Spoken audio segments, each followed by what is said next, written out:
Today we will practice moon salutation, which is also called Chandra Namaskar.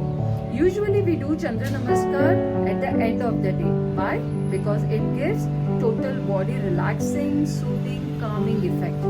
And it turns into sound sleep because it relaxes your nervous system. It has 14 different asanas. Let's practice.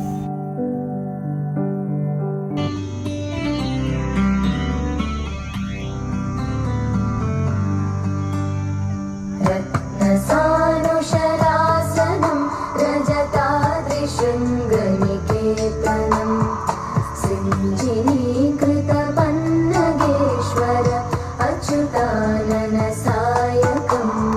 क्षिप्रदग्धपुरत्रयं त्रिदिवालयैरभिवन्दितं चन्द्रशेखरमाश्रये मम किं करिष्यति वै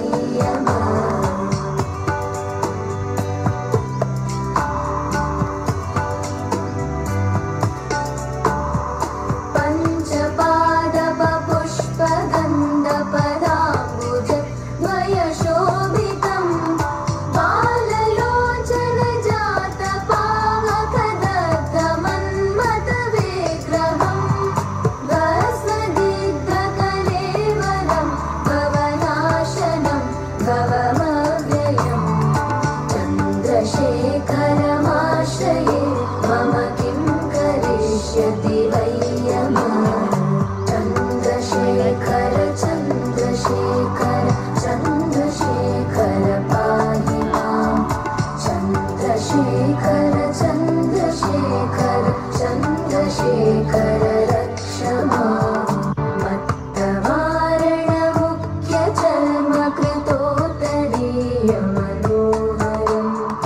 पंकजासन पद्मलोचन पूजितां विसरो